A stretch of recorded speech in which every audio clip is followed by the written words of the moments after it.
Hello student, I am Tamanna from Vishwas Navsharda Public School Bhuna. I am your science teacher and in this video I will teach you lesson 1 of 8th class science crop production and management. इस chapter में हम crops के बारे में detail से study करेंगे। और क्यों करेंगे क्रॉप्स के बारे में डिटेल से स्टडी? बिकॉज फूड जो हम लेते हैं अपनी डे की वेरियस एक्टिविटी के लिए वो हमें कहाँ से ऑब्टेन होता है? क्रॉप से। इसीलिए हम क्या करेंगे? क्रॉप्स के बारे में डिटेल से स्टडी करेंगे। फर्स्टली थोड़ा सा हम फूड के बारे में देखते हैं। फूड से हमारे डे की वेरियस एक्टिविटी होती हैं और बॉडी के जो फंक्शन हैं जैसे कि डाइजेशन, एक्सक्रिएशन एंड रेस्पिरेशन, ये सब भी किससे होते हैं? फूड से। और फूड से हमें क्या मिलता है? एनर्जी। और फूड हमें कहाँ से मिलता है? क्रॉप से। इसीलिए हम क्रॉप्स के बारे में स्टडी करेंगे। Next, what is agriculture? Agriculture क्या है? साइंस की ऐसी ब्रांच जिसमें हम क्रॉप्स के बारे में और एनिमल के बारे में स्टडी करेंगे। साइंस की ऐसी ब्रांच जिसमें हम क्रॉप्स की प्रोडक्शन और एनिमल की प्रोडक्शन के बारे में स्टडी करेंगे, उसे हम बोलते हैं agriculture. Next we move on, crops and cropping pattern. Crops और क्रॉपिंग पैटर्न क्या है? Firstly we will see the definition of crops कि what is crops? Plant of same kind grown at one place on large scale. अगर हम large scale पर एक ही तरह के प्लांट लगा रहे हैं तो उसे हम क्या बोलेंगे? क्रॉप्स। आप सभी फील्ड में गए होंगे, आपने फील्ड में देखा है कि आपको क्या है, एक जगह पर कॉन्टिन्यूसली जाते रहोगे तो सेम टाइप के प्लांट्स ही देखने को मिलेंगे। तो उन प्लांट्स को हम क्या बोलते हैं? क्रॉप्स। बिकॉज वहां पर एक ही तरह के पौधे आपको दिखाई देते हैं।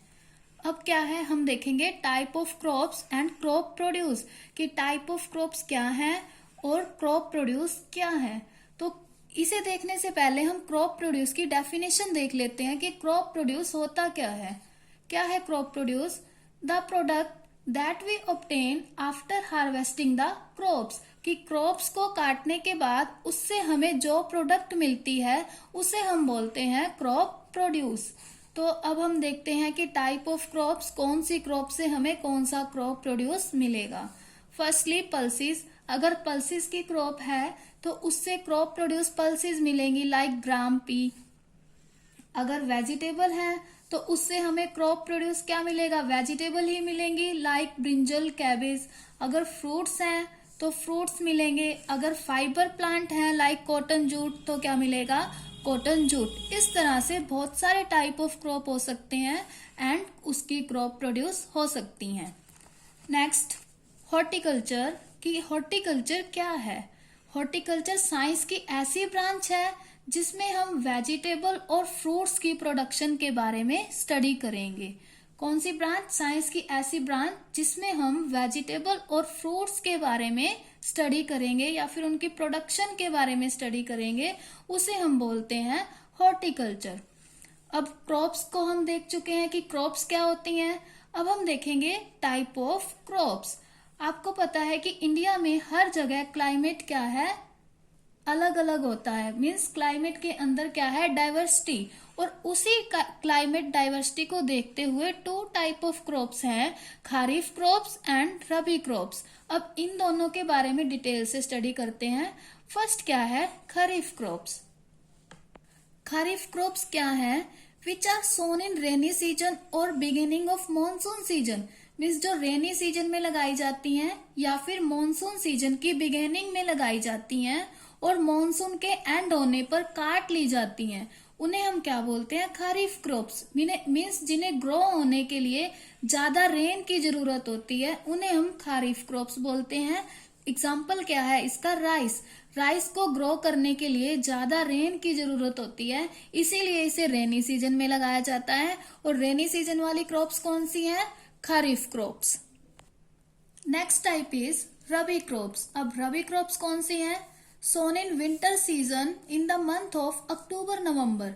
जो क्या है? अक्टूबर नवंबर के मंथ में सोन की जाती हैं और मार्च अप्रैल के मंथ में हार्वेस्ट की जाती हैं।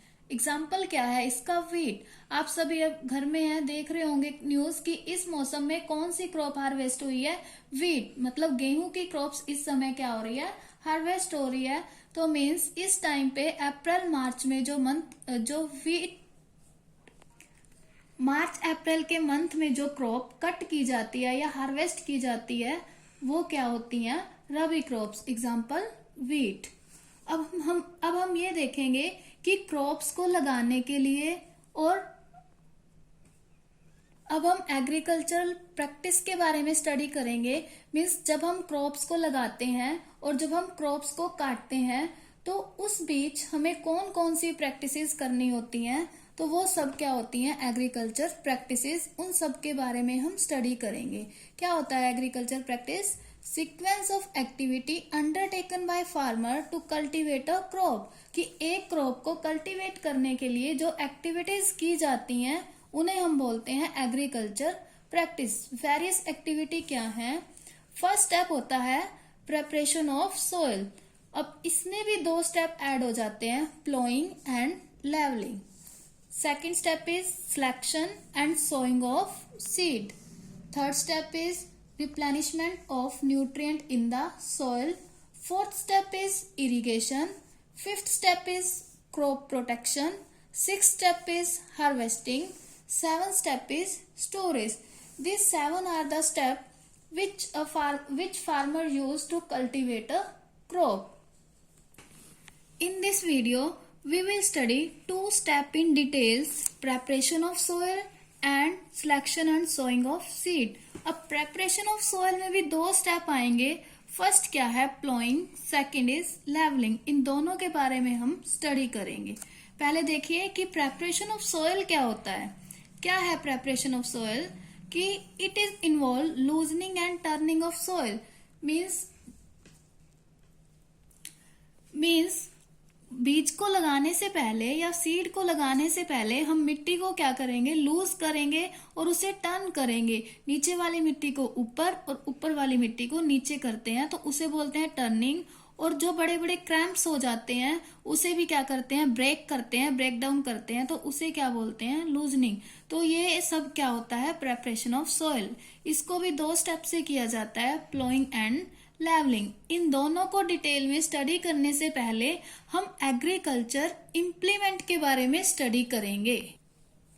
एग्रीकल्चर इम्प्लीमेंट क्या होते हैं?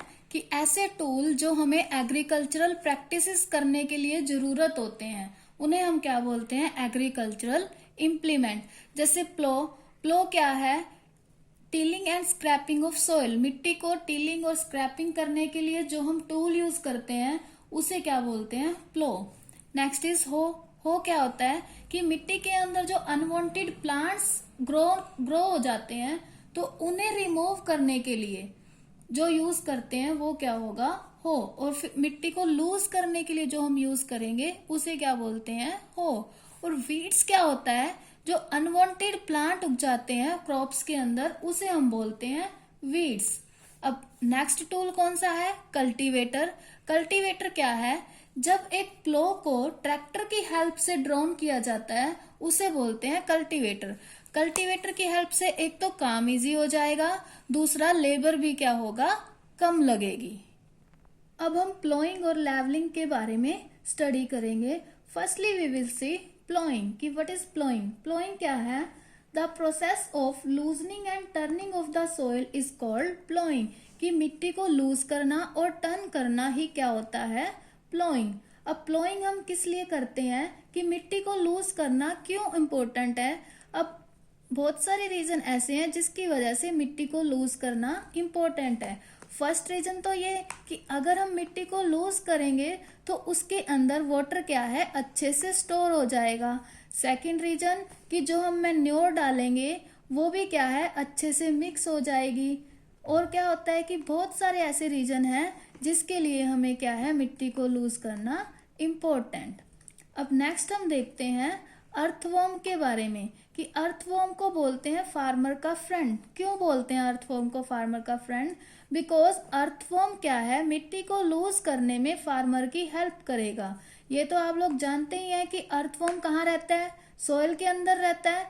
वो सॉइल में रहते हैं और सॉइल से बाहर आते रहते हैं और अंदर अंदर जाते रहते हैं। तो उनकी इस एक्टिविटी से मिट्टी टर्न होती रहती है। तो टर्न होने की वजह से जो ऊपर हम न्यूट्रिएंट्स डालते हैं वो नीचे वाली सॉइल में भी चले जाते हैं, मीन्स प्लांट की रूट तक पहुंच जाते हैं। तो इसीलिए क्या है, ये अर्थवर्म फार्मर के फ्रेंड बोले जाते हैं। लेवलिंग क्या है, अब हम लेवलिंग के बारे में देखेंगे कि लेवलिंग क्या होती है। लेवलिंग प्लोइंग के बाद की जाती है। After ploughing the plough land is level and press lightly, कि प्लोइंग के बाद हम क्या करते हैं कि जो प्लोइंग लैंड होती है उसको लाइटली प्रेस करते हैं ताकि उसके अंदर जो क्रैम्प्स बचे हुए हैं वो क्या हो जाएं, लेवल्ड हो जाएं। इसके रीजन भी वही सेम है कि हम लेवलिंग क्यों करते हैं कि मैन्योर अच्छे से मिक्स हो जाए, वाटर अच्छे से मिक्स हो जाए और प्लांट्स की जो रूट्स हैं वो अच्छे से होल्ड रहें। ये सभी रीजन है लेवलिंग और प्लोइंग को करने के। Next step of agricultural practices is selection and sowing of seeds, कि सिलेक्शन कैसे करते हैं सीड्स का और फिर उन्हें सोन कैसे किया जाता है। अब सबसे पहले हम ये देखेंगे कि सिलेक्शन क्या है सीड्स का। अब हम मार्केट से सीड्स लेके आते हैं तो वो सभी सीड तो हेल्थी होते नहीं, तो हम पहले क्या करते हैं, हेल्थी सीड को सिलेक्ट करते हैं, फिर उन्हें फील्ड में लगाया जाता है। अब हम क्या करते हैं, if we grow healthy seed, अगर हम हेल्थी सीड लगाएंगे तो उनसे हमें क्रॉप्स भी क्या मिलेंगी, हेल्थी मिलेंगी। अगर हम हेल्थी सीड नहीं लगा रहे तो हमें क्रॉप्स भी हेल्थी नहीं मिलेंगी। तो इसीलिए सबसे पहले हम क्या करते हैं, हेल्थी सीड को सिलेक्ट करते हैं। इसके लिए अब हम एक एक्टिविटी देखते हैं कि हमें हेल्थी सीड को कैसे सिलेक्ट करना है। हम क्या करेंगे, सीड्स ले लेंगे जो हम मार्केट से परचेज करके आए हैं, उसे हम एक वाटर के बीकर में डाल देंगे। अब थोड़े टाइम के बाद हम देखेंगे कि कुछ सीड तो वाटर में नीचे बैठ गए, मतलब सिंक हो गए, और कुछ क्या हो रहे हैं, उसमें फ्लोट हो रहे हैं। अब जो सीड फ्लोट हो रहे हैं वो कैसे हैं, अनहेल्थी, और जो सिंक हो गए वो कैसे सीड हैं, हेल्थी सीड हैं। तो फिर हम उन हेल्थी सीड को अलग कर लेंगे और फिर उन्हें क्या कर देंगे, फील्ड में लगा देंगे। तो ये मेथड है सीड को सिलेक्ट करने का कि कौन से सीड हेल्थी हैं, और हमें क्या करना चाहिए, सीड को सिलेक्ट करके ही फील्ड में लगाना चाहिए ताकि हमें हेल्थी क्रॉप्स मिल सके। सिलेक्शन के बाद फिर हम सोइंग करते हैं। सोइंग क्या होता है, जब हम सोन करते हैं तो हमें बस दो चीजों का ध्यान रखना चाहिए कि एक तो हम राइट डेप्थ पे करें और एक राइट इंटरवल पे करें, ताकि सभी जब वो ग्रो हो जाएंगे तो उन्हें इक्वल अमाउंट में न्यूट्रिएंट्स मिलते रहें और वो सभी अच्छे से ग्रो करते रहें। तो हमें उन्हें राइट डेप्थ पे लगाना चाहिए और राइट इंटरवल पे लगाना चाहिए ताकि उनके बीच में न्यूट्रिएंट्स को ऑब्टेन करने के लिए कंपटीशन पैदा ना हो। इस वीडियो में हमने पढ़ा 2 step of agriculture practices. First step हमने क्या देखा, preparation of soil, and second step selection and sowing of seed. ये 2 स्टेप हमने इस वीडियो में डिस्कस करे, and remaining of the step we will study in next video. Thank you.